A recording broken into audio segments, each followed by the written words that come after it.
La clave oculta con Miquel Figueroa.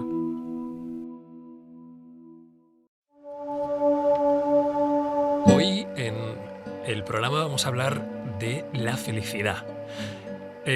Bueno, hay mucha gente que habla de la felicidad, parece que unos y otros, pues cada uno tiene su propia idea de lo que es, incluso pues hay quien dice tener la solución o la claves para tener la felicidad. De hecho, cuando el invitado de hoy me propuso hablar de este tema, de la felicidad, pues tengo que confesar que primero no las tenía todas, esbocé una mueca de esas que esbozo yo cuando no tengo algo claro, porque como digo, parece un tema pues, del que se habla muchísimo, tal vez demasiado, y que pues parece, a mi manera de ver, pues casi algo, ya un mito, ¿no? El mito de la felicidad, porque sí que es cierto que existe pues el placer, podemos sentirlo, el bienestar, pero ¿qué es exactamente la felicidad? Hoy vamos a hablarlo con David Luján, con quien ya hablamos hace un tiempo sobre la acupuntura natural, y vamos a entender cómo entiende la felicidad desde su enfoque, desde el enfoque de la acupuntura. Buenos días, David. Hola, buenos días. Bien, pues antes de nada, ya lo hablamos en la anterior entrevista, pero me gustaría, creo que no está de más, que nos recuerdes un poquito qué es la acupuntura natural y en qué se diferencia de la acupuntura tradicional. Bueno, la acupuntura natural es prácticamente acupuntura tradicional, solo que hay una investigación quizá más profunda en cuanto a lo que los chinos llamaban espíritus, o lo que a mí me gusta llamar subconscientes. Entonces, de eso es lo que voy a hablar un poco hoy, porque la felicidad no se encuentra directamente relacionada con el cerebro, como muchas veces se cree, sino está, desde nuestro punto de vista, está más en los órganos internos, que es donde se manejan los subconscientes, que a fin de cuentas son casi el 80% de nuestro comportamiento cotidiano. Claro, pero estás diciendo que no se encuentra en la mente, en el cerebro, y estás hablando de subconscientes. ¿No estaría vinculado esto? Sí, está vinculado. De hecho, hay una parte, ahora te iré contando que hay varios tipos de felicidad. Una de ellas sí que está directamente relacionada con el cerebro, pero no todas. Bien, bueno, pues vamos a ir entendiendo un poco esta manera, como digo, es una manera de entender la felicidad, y de hecho el mismo ser humano de una manera muy diferente, bueno, novedosa tal vez.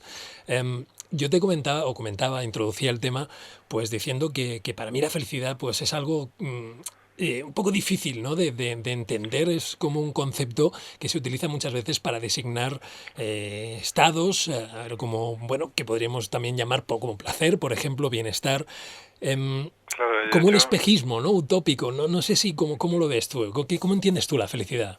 sí, yo creo que aquí todos tenemos un problema porque en nuestra sociedad nos indican que debemos ser felices. Hay como una especie de presión sobre esto. Y todos, pues sí, cuando sentimos ciertos estados que lo podemos definir como felicidad, pues pensamos, sí, a mí me gustaría estar así, tienes razón, debería ser feliz. Pero no nos dicen primero cómo realmente uno llega a ser feliz, ni tampoco qué es la felicidad. Entonces, claro, tenemos una presión por un lado y un desconocimiento por otro. Y eso genera una tensión que la propia tensión ya va en contra de la felicidad. Claro, para estar feliz en parte hay que estar relajado, ¿no? O sea, el mismo hecho de querer ser feliz, de necesitarlo, ¿no? Porque vemos que es el mensaje que nos llega de un lado y de otro, el mismo hecho ya está dificultando que seamos felices. Claro, querer serlo sin saber cómo ni qué es todo esto. Entonces es como dirigirse a ciegas hacia un camino que es obligatorio, en parte, pero que no sé muy bien cómo caminarlo o por dónde ir, ¿no? Entonces esto ya va en contra de la felicidad, porque genera presión, claro. Pero ¿cómo la definirías? ¿Qué es la felicidad? Y es de hecho el placer, por ejemplo, cuando uno está bien, pues haciendo algo que le gusta, lo que sea, esto es felicidad. Cuando siente pues un placer físico, esto es felicidad, o es algo diferente. ¿Cómo lo entiendes tú? Bueno, yo lo entiendo a través, como te decía antes, de los subconscientes, y para eso tendría que definir tres tipos de felicidad que están en nosotros, como un subconsciente que nos maneja sin darnos cuenta. Entonces, lo primero, la felicidad, hay una parte que sí que es consciente, pero la mayor parte de nuestra felicidad no es consciente. Se maneja de manera subconsciente. Entonces, para trabajarla, tampoco se puede trabajar de manera mental. Entonces, esa tensión de decir, debo ser feliz, el pensamiento positivo no lleva a la felicidad. lleva a más tensión y por lo tanto en contra de la felicidad. ¿Cómo? A ver, el pensamiento positivo... Sí, porque esto del pensamiento positivo, que es como la psicología americana que nos viene de allí, sí. es como el único remedio que nos da, sobre todo la televisión y todo esto, nos da para ser feliz. Entonces tú piensa en positivo y te vendrá la felicidad. Pero es una manera consciente de intentar trabajar la felicidad cuando la mayor parte de la misma se encuentra en el subconsciente. Entonces no podemos trabajarla de manera tan evidente o obvia como simplemente convencernos mentalmente de que las cosas van bien. Eso no es suficiente, aunque puede ayudar en algunos momentos, pero no es... hay que trabajar el fondo del iceberg, no solamente la punta. Entonces, si el fondo del iceberg está trabajado, pues la felicidad surge de manera espontánea y por sí misma, sin necesidad de forzarla. Es decir, que básicamente, habitualmente, podríamos decir, lo que estamos haciendo son esfuerzos superficiales y no tocamos realmente lo que interesa, lo que importa, vaya. Sí, algo así. Por eso la felicidad normalmente la sentimos como muy poco duradera. Como que tenemos estadios cortos de felicidad que enseguida se nos va. Entonces nosotros nos cuestionamos ¿por qué es esto? ¿No? Porque si lo estoy haciendo todo como me dicen, ¿por qué solamente soy feliz a ratitos? ¿No? Porque no hay un trabajo previo del fondo de los subconscientes o del fondo de mi organismo, que es el que mantiene la felicidad más estable, ¿no? Pero David, esto de la felicidad constante no sería un imposible en el sentido de que, bueno, al fin y al cabo estamos vivos y estamos viviendo constantemente experiencias que nos producen una desazón o que son pues un tipo de experiencias negativas o negativas que no nos producirían, no nos permitirían o lo natural no sería estar contento, feliz, sonriente, alegre cuando ocurren. Sí, efectivamente, yo creo que eso es la primera forma de entendimiento, es que no tenemos que presionarnos en cuanto a que la felicidad es una cosa constante.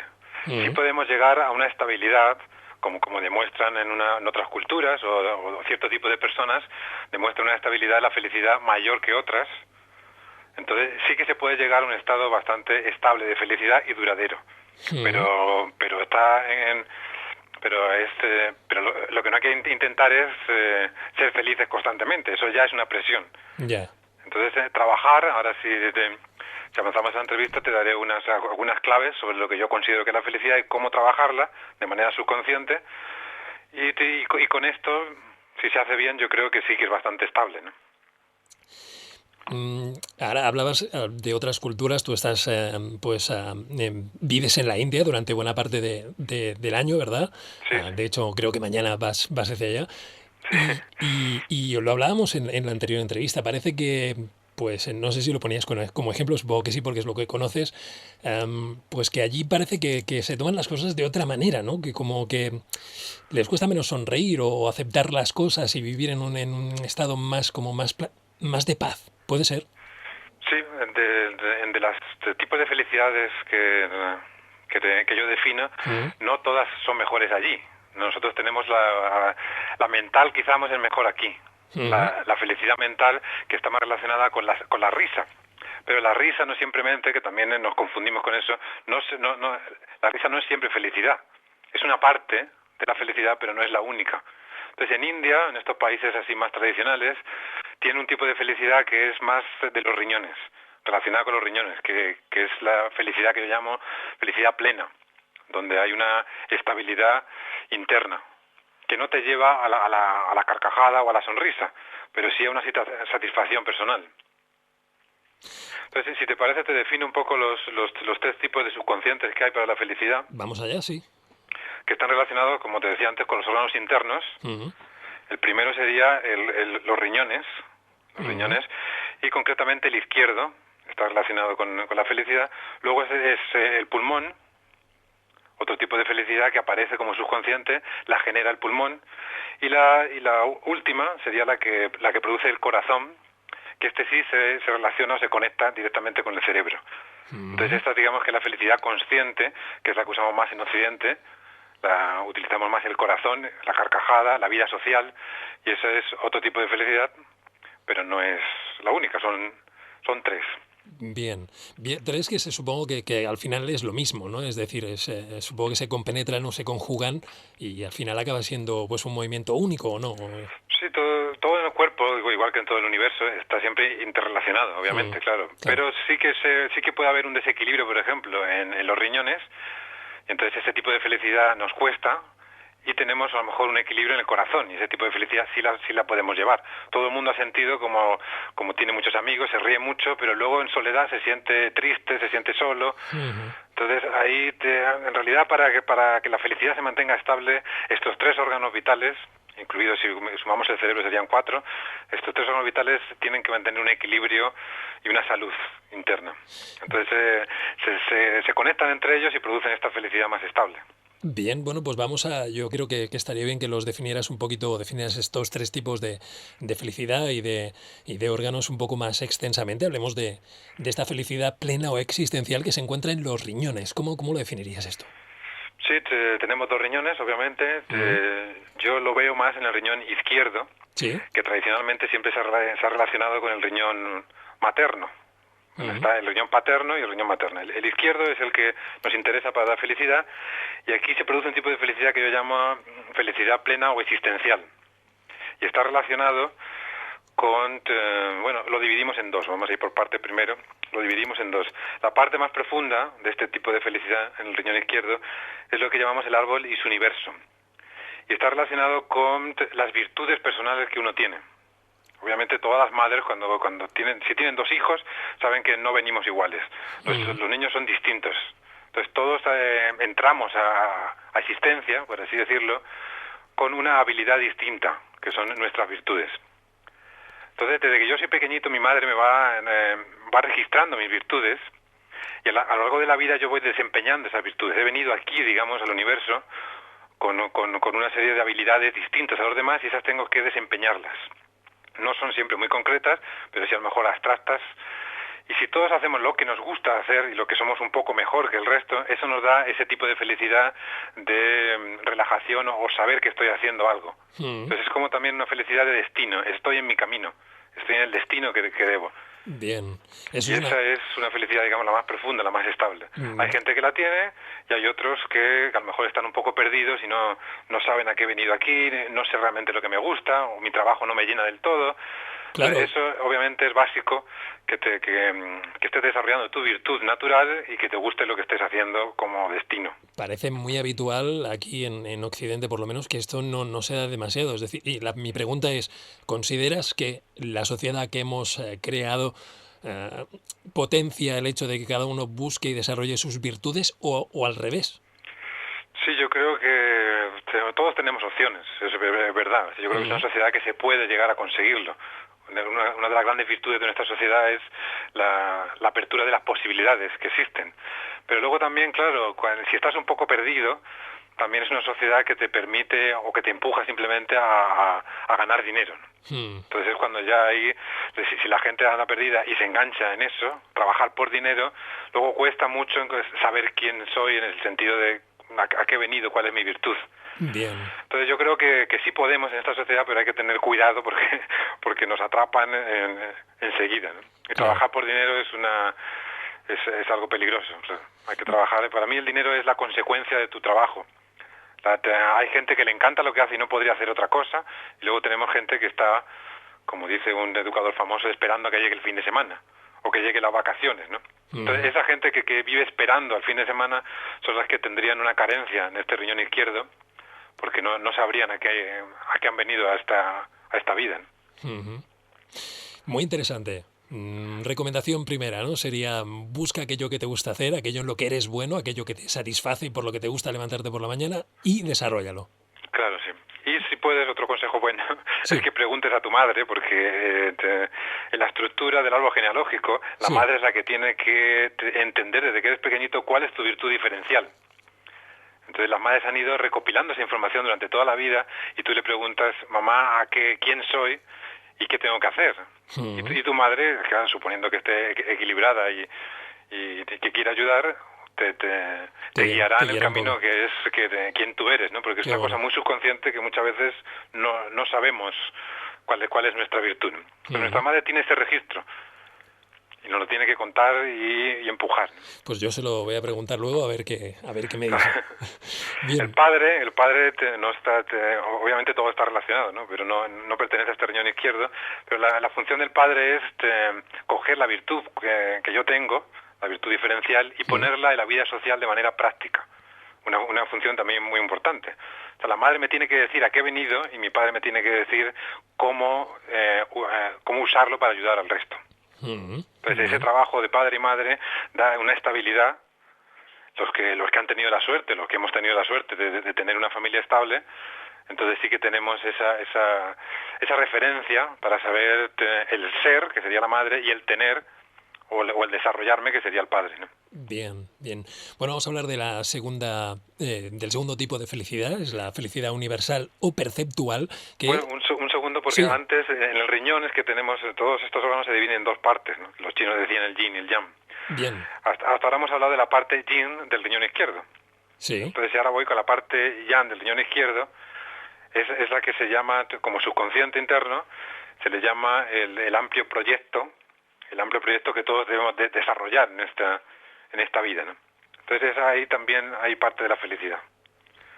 El amplio proyecto, es decir, una especie como de mapa o de objetivo para nuestra vida. Sí, está relacionado obviamente porque es el mismo riñón, están relacionados con mis virtudes personales, ¿no? Pero el amplio proyecto se refiere a dos fases que tenemos en la vida. La primera fase, que es como de entrenamiento, igual que hacen los animales, practican la caza. El ser humano tiene un periodo más largo, pero estamos practicando para la vida adulta. Y la vida adulta siempre se basa en ayudar o contribuir con nuestro grupo. Entonces, en ciertas tribus, normalmente se dice que es a los 18 años, ¿no? Nuestra sociedad lo hemos retrasado un poco y estamos como entrenándonos, a lo mejor hasta los 25, quizá 30, y luego hay un momento en la vida que tienes que cambiar. Ese clic en donde te lleva de la primera fase, que es de satisfacción, la primera fase es de entretenimiento y diversión. Pues si tú encuentras un adolescente divirtiéndose, está bien, porque está entrenándose. Pero hay un momento que tienes que cambiar la diversión por la siguiente fase, que es de satisfacción personal, donde ya no nos buscamos tanto divertirnos y sí hacer un trabajo bonito que nos dé satisfacción personal. Entonces, para alcanzar la felicidad, una vez has pasado los 25 o 30, tienes que haberte embarcado en algún proyecto, como digo yo, un proyecto que te sobreviva, es decir, que sea más amplio que tu propia vida. Si tienes un proyecto cortito que te va a dar dinero y quieres cerrar la empresa y jubilarte, eso no es algo que esté dejando una esencia, un trabajo a las siguientes generaciones, ¿no? Entonces, este amplio proyecto tiene que sobrepasar tu vida. Entonces, tienes que hacerlo no por tu propio beneficio, sino por el beneficio de las siguientes generaciones. Por ejemplo, un amplio proyecto es simplemente un hijo. Tener un hijo, cuando estás educando a un hijo, te da la satisfacción de decir, me va a sobrevivir y todo este empeño, todas estas estrategias o conocimiento que yo le estoy transmitiendo le va a llegar más lejos. Y esa satisfacción personal también es felicidad, se encuentra también en el riñón izquierdo y es esencial, nos da esa felicidad plena. Entonces el riñón izquierdo lo subimos en dos.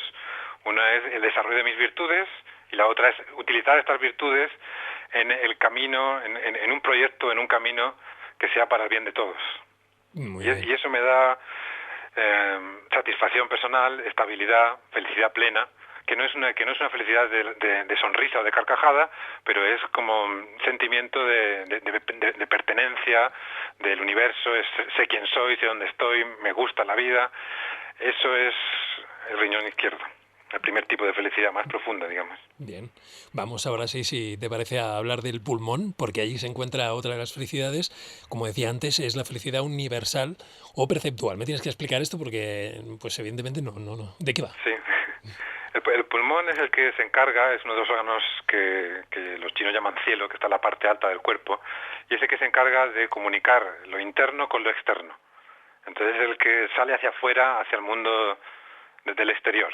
Así como los riñones hemos estado hablando, que es algo más profundo, sobre quién soy yo, mi madre, el árbol genealógico, el pulmón busca hacia afuera, hacia el exterior. Entonces también tiene dos aspectos, ¿no?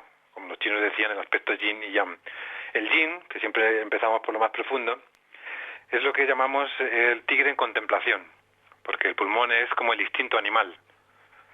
Y este tigre en contemplación es nuestra capacidad, digamos, de percibir todo lo que nos rodea de manera animada, que es lo que hacen los animales. Los animales no tienen la industria del entretenimiento.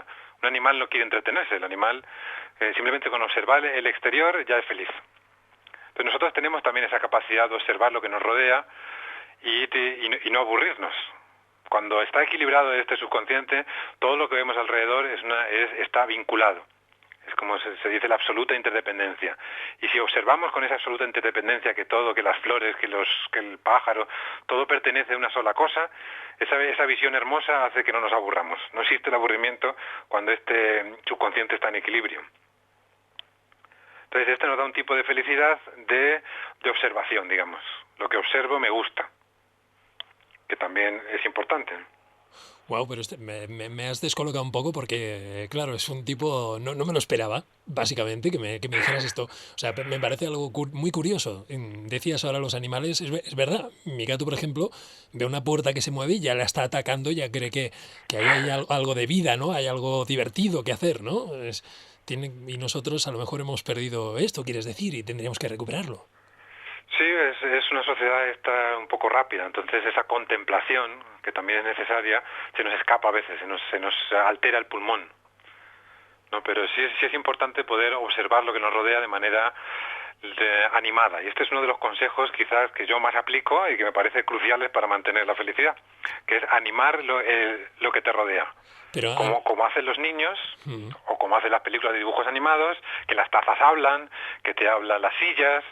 Entonces, el poner sentimiento que se ha hecho desde que el hombre es hombre, y aquí empieza la religión, es darle animación a ciertos objetos. Puede ser Sí, perdona. No, dime. Bueno, de hecho es que estás hablando de algo que creo que como decías, ¿no? Los antiguos, las tribus también, de hecho, hoy en día indígenas, que conservan pues este pensamiento mágico, diferente, no tan racional, pues son animistas, que es lo que se llama el animismo, ¿no? El dar vida a aquello que nos rodea. Pero y mi pregunta es, para gente que sea a lo mejor más racional o más, pues esto, más propia de nuestra sociedad occidental, no dirá que esto es un estadio ya superado y que es una tontería, algo pues infantil.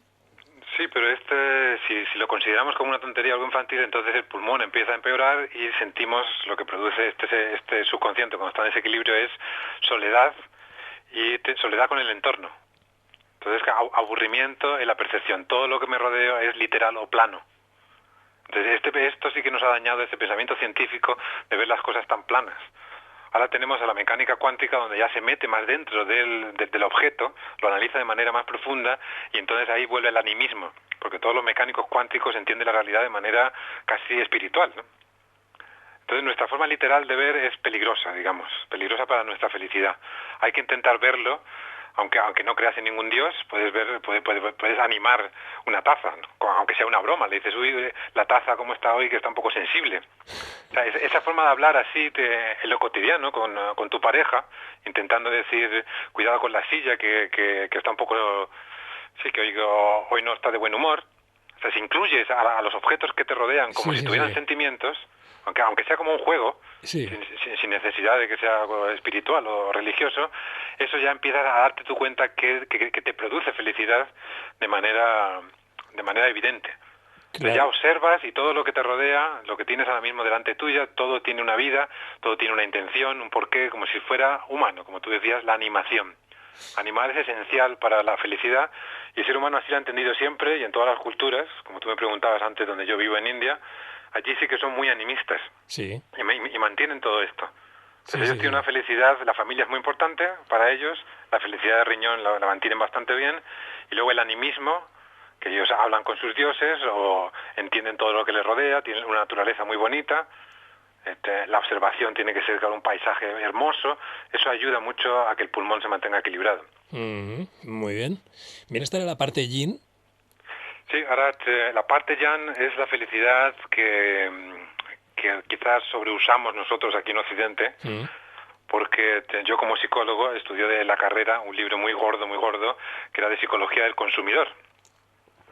Bien. Y todo esto es estudiar cómo hacer que los demás compren, caigan en el consumismo. Yo cuando estudié ese libro me quedé asustado diciendo, Dios mío, somos demasiado inteligentes, yo no vuelvo a ver la tele porque aquí me están siempre... o entrar en un supermercado. Tiene todo un estudio hecho en un supermercado de cómo subirme el pulmón yang, como yo le digo, ¿no? Esto tiene que ver con el pulmón, es decir, nos tienen cogidos por el pulmón, no por otro lado, cuando vamos a comprar. ¿Cómo es esto? A ver. Sí, además es que se puede observar perfectamente en cualquier persona que entra en un supermercado, cómo la respiración se le va subiendo, se le va acelerando y se le sube más a la caja torácica.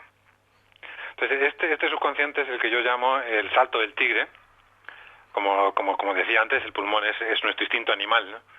Y este salto del tigre son las necesidades básicas que estén cubiertas, ¿no? También es un tipo de felicidad que si está cubierto, obviamente yo no puedo ser feliz si tengo mucha hambre, ¿no? O no puedo ser feliz si me duele una pierna. Entonces todo eso se relaciona con este pulmón yang. Y para eso, cuando está alterado, cuando está subido, es como si fuera un animal con ganas de comer, con hambre. Entonces lo que hacen el estudio de la psicología para la manipulación, digamos, del consumidor es subirte el hambre hacia las cosas, la necesidad de que creas que sin esto no voy a poder ser feliz. Entonces tú entras a un supermercado y coges una falda como si fueras un tigre que se lanza hacia una presa, pensando, diciendo, yo para ser feliz necesito esta falda, yo para ser feliz me tengo que comprar este ordenador. Y esa es la felicidad que más usamos y que realmente es cierto que es felicidad, pero es también la más efímera.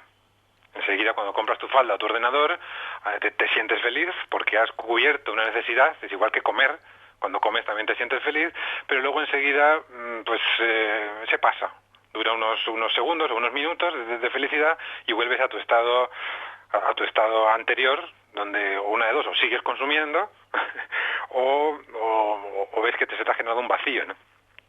Claro, que ahí estaría lo interesante, ¿no? Ver ese vacío y equilibrarlo, ¿no? A actuar sobre él o de alguna manera sanarlo. Sí, para eso tienes que tener los otros tipos de felicidad, principalmente el riñón estable. La gente que tiene el riñón izquierdo, la felicidad que decíamos al principio, estable, son menos consumidores, se les sube menos el pulmón. Entonces es algo que a lo mejor a nuestra sociedad no le interesa, que la gente sea realmente feliz, sino que busquemos una felicidad de consumo. Ahí lo has dado. Entonces esto, claro, todo el mundo tiene una tienda, todo el mundo quiere vender su producto. Claro, no se puede en una sociedad de gente feliz, sino de gente que está buscando siempre necesidades nuevas, ¿no? Eso es lo que mueve el consumismo, la generación de nuevas necesidades. Y para eso tienes que alterar el pulmón. Bien. Entonces, creerte que la búsqueda constante de la felicidad que hablamos al principio es esa búsqueda de que todo lo que te sale en la tele la gente lo compra pensando que finalmente si consigo esto ya llegaré al estado de perfección. Siempre consumimos con una esperanza que luego se nos ve un poco defraudada, pero nos lanzamos hacia eso pensando que es lo que nos va a producir la mayor felicidad. Pero no es estable, insisto, que esta felicidad es útil, es cierta, pero también es efímera. Bien, claro, y fácilmente se convierte en una adicción, como vemos. Entonces, consejo, tratar de potenciar nuestra felicidad existencial, con este desarrollo de las virtudes personales, con este proyecto de vida, para evitar caer tan fácilmente en esta trampa, ¿no? Sí, digamos, como dice la medicina, el pulmón es el segundo riñón. Entonces están muy conectados, los dos mueven y filtran los líquidos del cuerpo. Entonces, claro, si el riñón está estable, el pulmón parece que se mantiene también estable. El consejo para el pulmón, para la felicidad del pulmón, sería la primera, que hemos llamado el tigre en contemplación, sería animar lo que nos rodea, hacer un ejercicio o un juego de animación con nuestros amigos, nuestra pareja, de lo que nos rodea, darle vida a lo que nos rodea, como si fuera Walt Disney, ¿no? Por eso los niños probablemente siempre se mantienen en un estado de felicidad amplia, porque por natural ellos animan lo que les rodea. Claro. Y el segundo consejo para el otro, el salto del tigre, sería intentar entender las necesidades personales de manera, pues, lo que son, es el hambre, la sed, cubrir esas necesidades personales antes de ir a un supermercado, no vayas con hambre a un supermercado ni con sed, también. Y saber relativizar que esta felicidad es efímera. Entonces, vale, consume lo que necesites, cómprate el ordenador, pero no busques la felicidad en ello, porque esa felicidad va a pasar.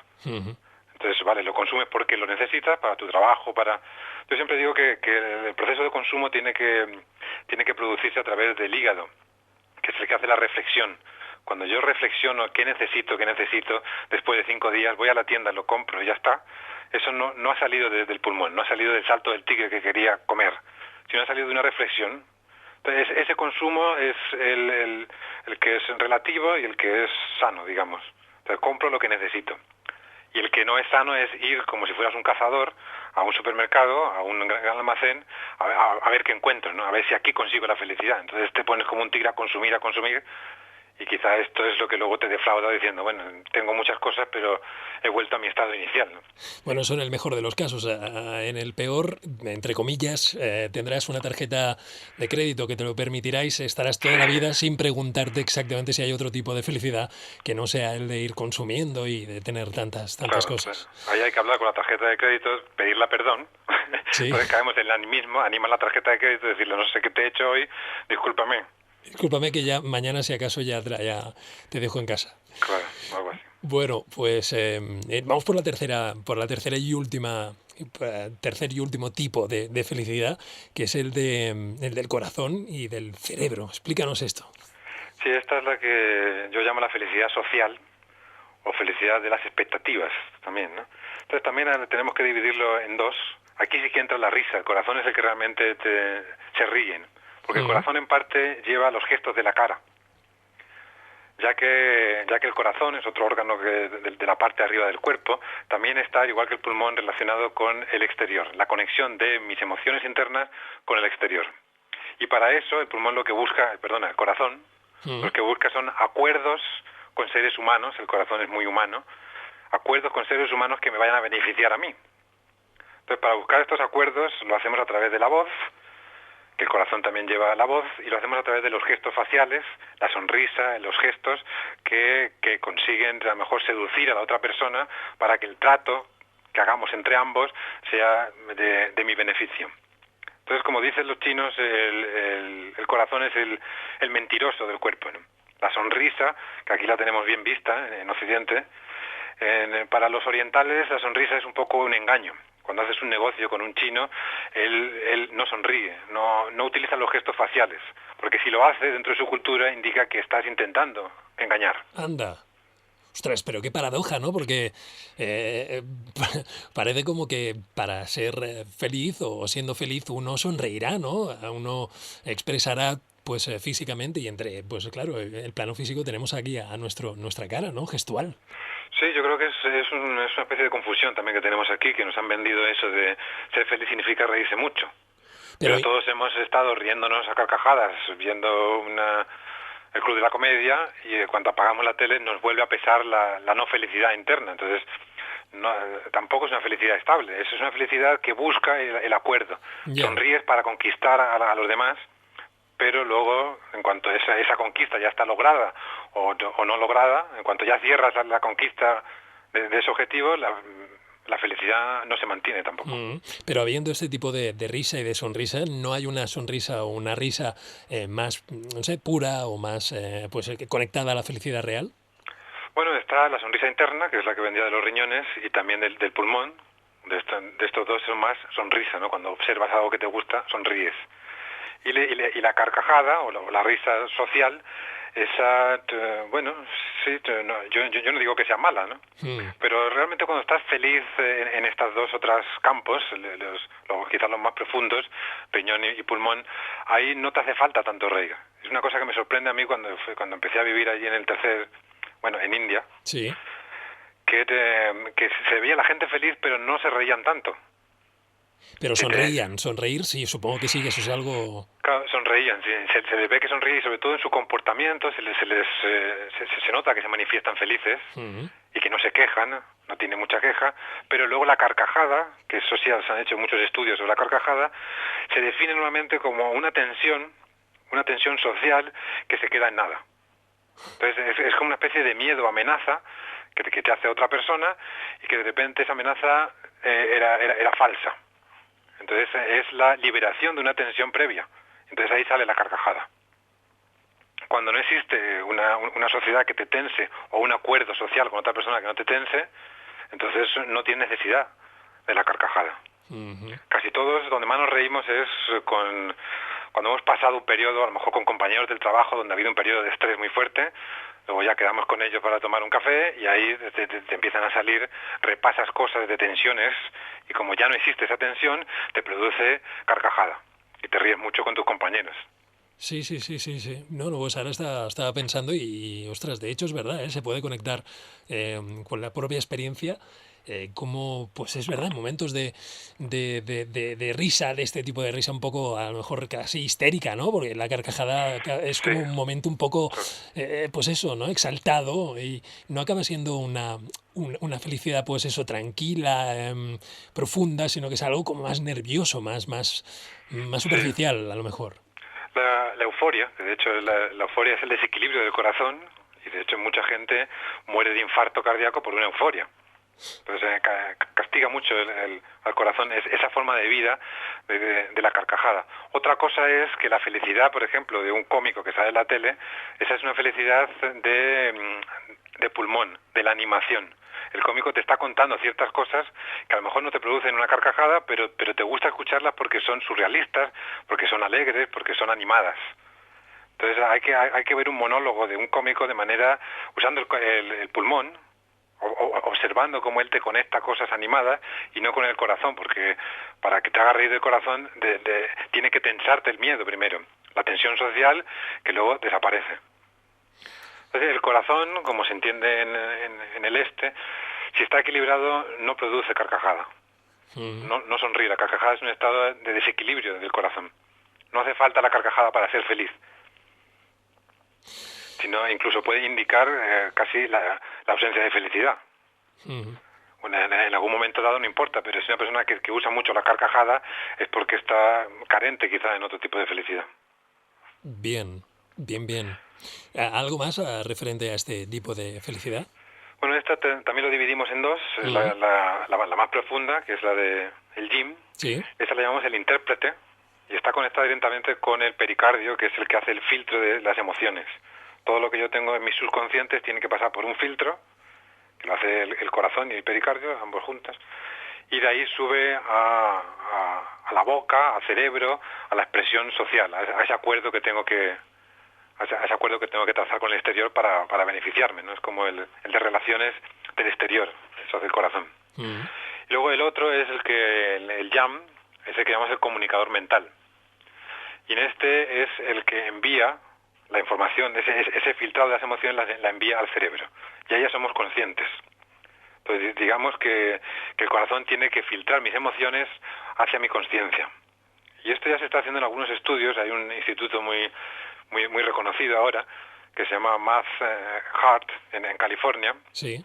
Y ahí han visto que el chispazo cardíaco, el chispazo eléctrico que produce el corazón, se produce exactamente igual, con el mismo tipo de onda, en el cerebro unos segundos más tarde. Entonces se están cuestionando si pensamos a través del corazón. Una cosa que ya se entendía esto en Asia hace mucho tiempo, pero que ahora nos está resultando curioso ver esa sincronía de manera científica, ¿no? Entonces este comunicador mental, se han hecho estudios psicológicos y el consejo para mantener un cerebro, digamos, optimista, un cerebro feliz, alegre, sería en el manejo de las expectativas que el cerebro proyecta. Que ahora sabemos que el cerebro no recibe solamente, sino que emite adivinanzas o expectativas. Una balanza entre la expectativa que yo tengo de algo con lo que luego la realidad me da. Es decir, si yo juego a la lotería y espero que me vaya a tocar, y lo espero con mucha ilusión, y luego no me toca, entonces ahí se produce una falta de felicidad, una decepción.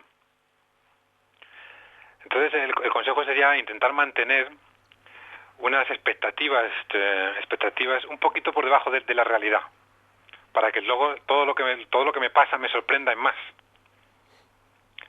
Entonces si yo voy a beber agua y me espero beber agua, pues entonces mi cerebro no hace nada, de repente sucede y no hay ningún problema. Pero si yo espero beber agua y el agua se me cae, como yo no esperaba que se me cayera, me produce una especie de infelicidad. Claro.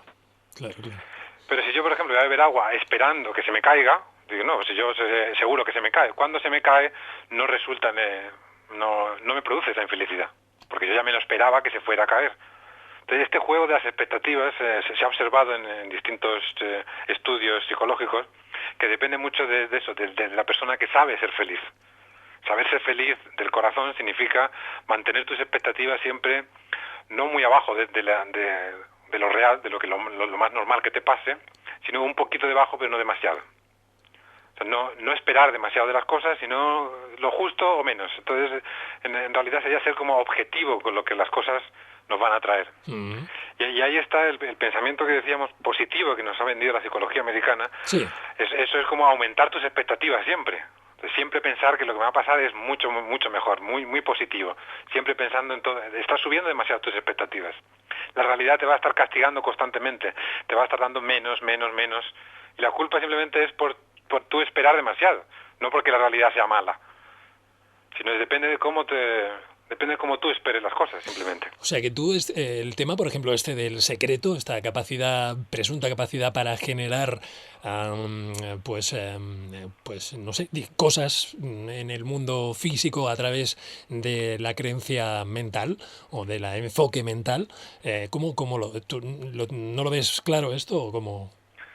Yo intento que entender toda esta cosa, que en realidad es muy psicológica y no es demasiado científica, intento entenderla de manera científica en lo posible.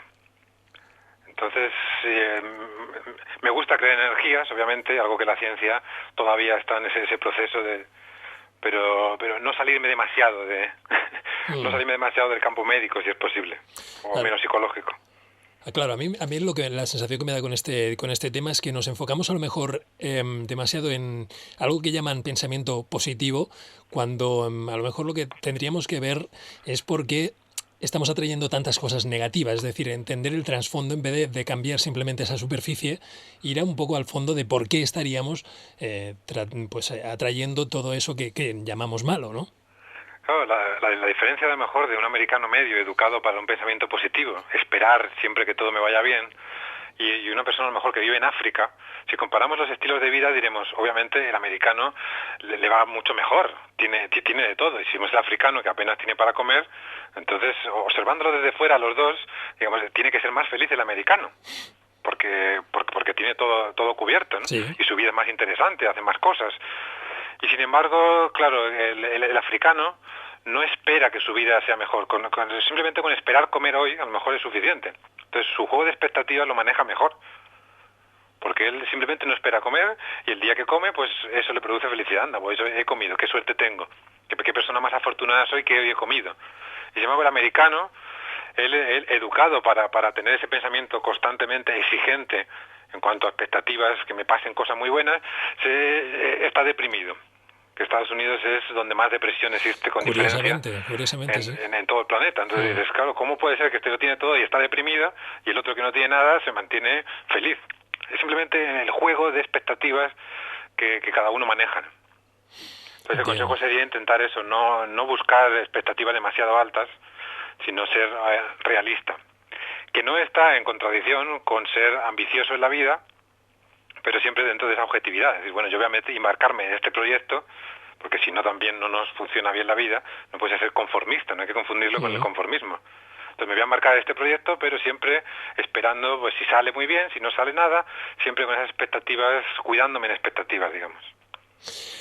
Qué bien, bueno, pues has dado unas cuantas claves, no obsesionarse también, no buscar aquello, la felicidad como obligación, porque como decías, probablemente es una de las causas de que no seamos felices, de que no sintamos o no podamos desarrollarnos plenamente. Y bueno, David, pues no sé si queda algo por decir, por mí ya ha sido un placer escucharte, no sé si queda algo.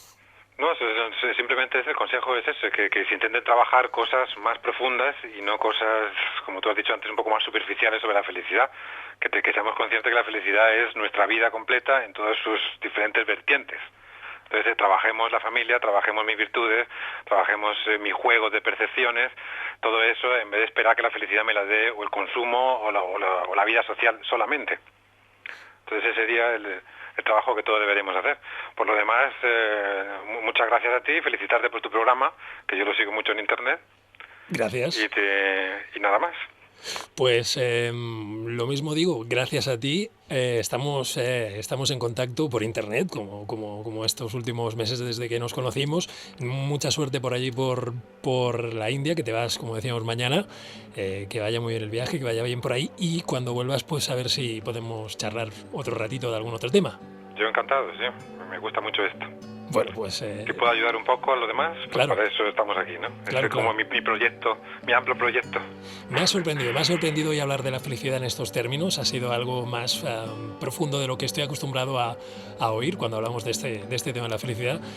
O sea que creo que sí, que ayudaremos un poquito aportando estos datos. Ojalá sea así. David, un abrazo, hasta pronto. Un abrazo.